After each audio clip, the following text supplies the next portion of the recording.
Consumer staples பற்றி பார்க்கலாம். நம்ம டெய்லி யூஸ் பண்ணக்கூடிய பால், தயிர், கோதுமை, அரிசி இதெல்லாம் கன்சியூமர் ஸ்டேபிள்ஸ் கேட்டகரியில் சொல்லலாம். இந்த செக்டார் கொஞ்சம் சேஃபாகவும் கன்சிஸ்டண்ட்டாகவும் இருக்குன்னு சொல்லலாம். எக்ஸாம்பிளுக்கு ஒரு பர்சன் 50,000 சம்பாதிக்கிறாங்கன்னா அவங்க சேலரியை 30,000 ரெடியூஸ் பண்ணாலோ இல்லாட்டி அவங்கள வேலையிலேருந்து எடுத்துட்டாலோ அவங்க ஒரு 6 மாதம் வேலை இல்லாமல் இருக்காங்கன்னா அந்த சுச்சுவேஷனில் அவங்க கார் வாங்குறது, வீடு வாங்குறது இந்த மாதிரி விஷயங்களை தள்ளி போடுவாங்கன்னு சொல்லலாம். ஆனால் அதுவே அவங்க பால் வாங்குறது, கோதுமை வாங்குறது, அரிசி வாங்குறது இந்த மாதிரி விஷயங்களை அவங்க பெருசாக ரெடியூஸ் பண்ண மாட்டாங்கன்னு சொல்லலாம். கோவிட் சுச்சுவேஷனில் பார்த்தீங்கன்னா கவர்மெண்ட் லாக்டவுன்லாம் போட்டாங்க. ஆனால் அந்த சுச்சுவேஷன்லேயும் அத்தியாவசிய தேவை பொருட்கள் ஷாப்பை ஓப்பன் பண்ண அலோவ் பண்ணாங்கன்னு சொல்லலாம். ஜிடிபி க்ரோத் என்ன, இன்ட்ரெஸ்ட் ரேட் என்ன, இந்த மாதிரி விஷயங்கள்லாம் இந்த செக்டாரை பெருசாக பாதிக்காதுன்னு சொல்லலாம். அதனால் கன்சியூமர் ஸ்டேபிள்ஸில் இன்வெஸ்ட் பண்ணுறது கொஞ்சம் சேஃபாக இருக்குன்னு சொல்லலாம். கன்சியூமர் ஸ்டேபிள் செக்டாரில் இந்த கம்பெனியெல்லாம் என் வாட்ச் லிஸ்ட்டில் இருக்குது. இந்த செக்டாரில் ஒரு 8%, 10% அந்த மாதிரி இன்வெஸ்ட் பண்ணால் நல்லாயிருக்குன்னு சொல்லலாம்.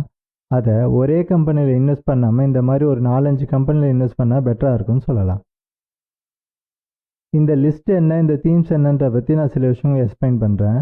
லாங் டேர்மில் 10 வருஷம் கழித்து 20 வருஷம் கழித்து பார்த்தாலும் இந்த கேட்டகரி ப்ராடக்ட்ஸ்க்கு நல்ல டிமாண்ட் இருக்குன்னு நினைக்கக்கூடிய கேட்டகரிஸ் இதெல்லாம். ஃபார் எக்ஸாம்பிள் பால், தயிர், கோழி, முட்டை, மீன், ஸ்நாக்ஸ் ஐட்டம் இந்த மாதிரி ப்ராடக்ட்ஸுக்கு 10 வருஷம் கழித்து 20 வருஷம் கழித்து பார்த்தாலும் நல்லா டிமாண்ட் இருக்குமோன்னு தோணுது. இந்த தீம் பார்த்தீங்கன்னா 10 வருஷம் கழித்து 20 வருஷம் கழித்து பார்த்தீங்கன்னா இந்த கேட்டகரி ப்ராடக்ட்டுக்கு டிமாண்ட் கொஞ்சம் கம்மியாக இருக்கும்னு நினைக்கக்கூடிய கேட்டகரி இதெல்லாம்.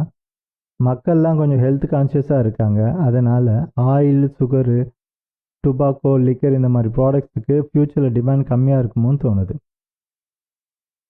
இந்த லிஸ்ட்டில் கொஞ்சம் பெட்டராக இருக்கும்னு நினைக்கக்கூடிய கம்பெனியை முன்னாடியும் கொஞ்சம் சுமாராக இருக்கும்னு நினைக்கக்கூடிய கம்பெனியை பின்னாடின்ற பேஸில் அரேஞ்ச் பண்ணியிருக்கேன். இந்த லிஸ்ட்டில் 6வது இடத்துல paragmilk ஃபுட்ஸ்ன்ற கம்பெனி நான் வச்சுருந்தேன் போன வருஷம். அந்த கம்பெனியை இந்த லிஸ்ட்லேருந்தே நான் எடுத்துட்டேன். ஏன் நான் எக்ஸ்பிளைன் பண்ணுறேன். என்னோடய தீம்ஸில் ஃபஸ்ட்டு இடத்துல பார்த்தீங்கன்னா நான் டைரி கேட்டகரி நல்லாயிருக்கும்னு நினைப்பேன். அந்த கேட்டகரியில் இந்த கம்பெனி நல்லாயிருக்கும்னு நினச்சி இந்த கம்பெனி ஷேரை நான் பை பண்ணியிருந்தேன் போன வருஷம். லாஸ்ட் இயர் நவம்பர் மாதம் பார்த்தீங்கன்னா இந்த கம்பெனியில் இன்கம் டேக்ஸ் ரைட் நடந்தது. அது எனக்கு கொஞ்சம் குழப்பமாகவே இருந்தது. இந்த வருஷம் ஸ்டார்டிங்கில் பார்த்தீங்கன்னா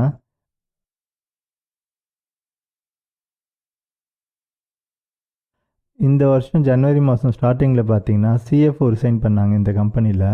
so income tax raid CFO resign பண்ணது எனக்கு கொஞ்சம் நெகட்டிவாக தோணுச்சு. அதனால் இந்த கம்பெனி ஷேரை நான் விற்றுட்டேன். இந்த கம்பெனி ஷேரை நான் 136 ப்ரைஸில் பை பண்ணியிருந்தேன். டார்கெட் 198 வச்சுருந்தேன். ஸ்டாப் லாஸ் 68 வச்சுருந்தேன். ஆனால் நான் ஒரு 120 ப்ரைஸ்லேயே விற்றுட்டேன். Income tax raid CFO resign பண்ணலன்னா எனக்கு அந்த 120ன்ற ப்ரைஸ் ப்ராப்ளம் இல்லை. நான் 100 ரூபாய்க்கோ இல்லை 80 ரூபாய்க்கு கீழே இறங்கியிருந்தால் கூட நான் வெயிட் பண்ணியிருந்திருப்பேன்னு சொல்லலாம்.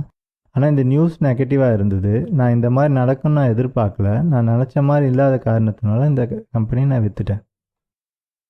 ஐடிசி கம்பெனி ஸ்டாப் லாஸ் அப்போ நான் ஒரு விஷயம் சொல்லியிருப்பேன். கவர்மெண்ட் சீக்ரெட் பேன் பண்ணுறாங்கன்னா அந்த நியூஸை கன்ஃபார்ம் பண்ணிவிட்டு எவ்வளோ சீக்கிரத்தில் விற்க முடியுமோ அவ்வளோ சீக்கிரத்தில் நான் விற்றுருவேன்னு.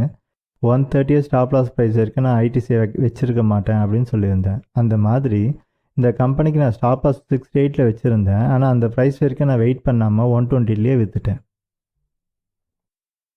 இந்த கம்பெனியில் ஜனவரி மாதம் ஸ்டார்டிங்கில் சிஎஃப்ஓ ரிசைன் பண்ண மாதிரி பிரிட்டானியா கம்பெனியில் பார்த்தீங்கன்னா இண்டிபெண்ட் டைரக்டர் ஜனவரி மாதம் எண்டில் ரிசைன் பண்ணாங்க.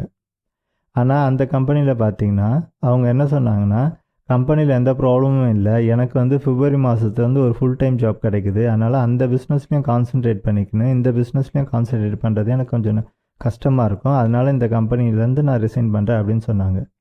பிரிட்டானியா கம்பெனியில் நடந்த அந்த விஷயம் எனக்கு நெகட்டிவாக தோணலை. ஆனால் paragmilk ஃபுட்ஸில் பார்த்தீங்கன்னா income tax raid CFO resign பண்ணுறது எனக்கு நெகட்டிவாக தோணுச்சுன்னு சொல்லலாம்.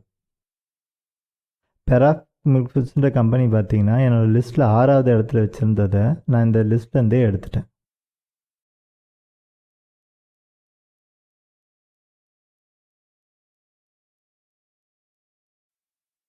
அந்த மாதிரி 4 வருஷத்துக்கு முன்னாடி பார்த்தீங்கன்னா டாடா கன்சூமர் ப்ராடக்டை நான் 8வது இடத்துல வச்சுருந்தேன் என்னோடய ஃபில்டர் லிஸ்ட்டில்.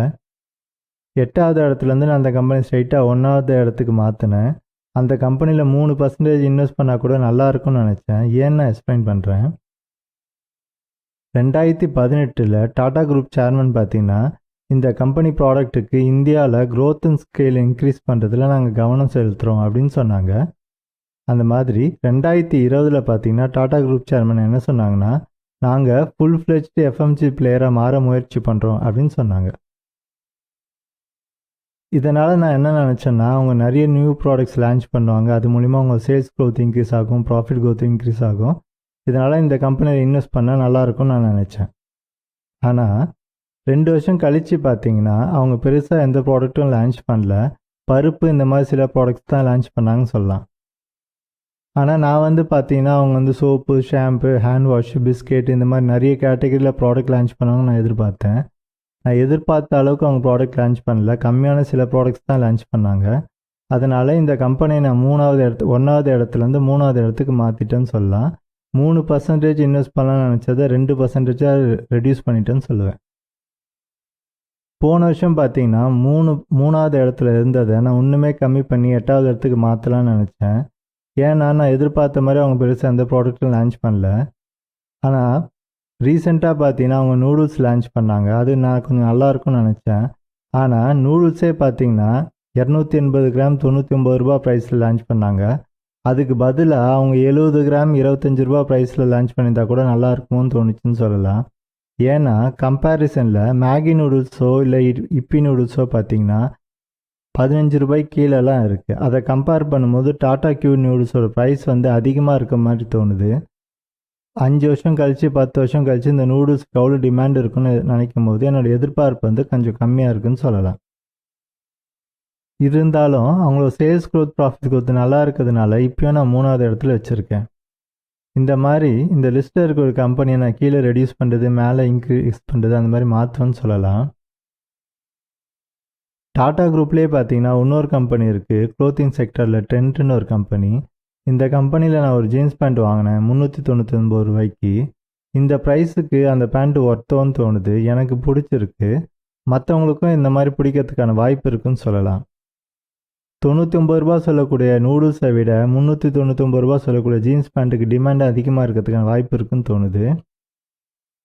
இப்போ கம்பேரிசனில் மேகி நூடுல்ஸோ, இப்பி நூடுல்ஸோ, டாடா கியூ நூடுல்ஸோ பார்த்தோன்னா எந்த கம்பெனி ப்ராடக்ட் மக்கள் விரும்பி வாங்குறாங்க, எந்த கம்பெனியோட sales growth, profit growth increase ஆகிறதுக்கான வாய்ப்பு இருக்குது.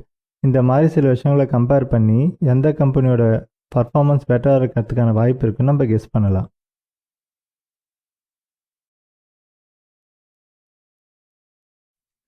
இதுக்கு முன்னாடி சொன்ன மாதிரி சில விஷயங்களை கம்பேர் பண்ணி எந்த கம்பெனி நல்லா இருக்குது, எந்த கம்பெனியோட சேல்ஸ் க்ரோத், ப்ராஃபிட் க்ரோத் நல்லா இருக்குது, அவங்க பர்ஃபார்மன்ஸ் மெஷர் பண்ணி நல்லா இருக்கக்கூடிய கம்பெனியை முன்னாடியும் கொஞ்சம் சுமாராக இருக்க கம்பெனியை பின்னாடின்ற பேசிஸில் நான் அரேஞ்ச் பண்ணியிருக்கேன்.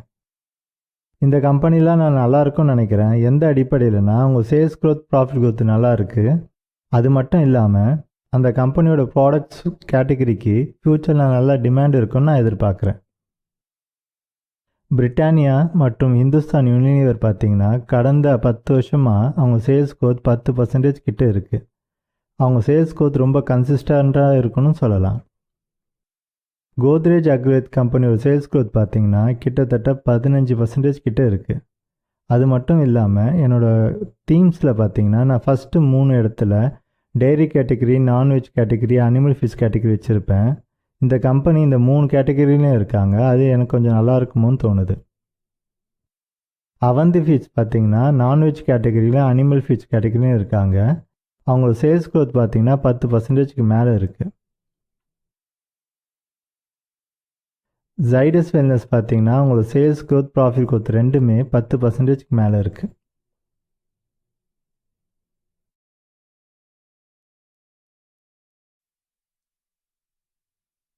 மூணு விஷயம் சொல்கிறேன், யோசிச்சு பாருங்கள்.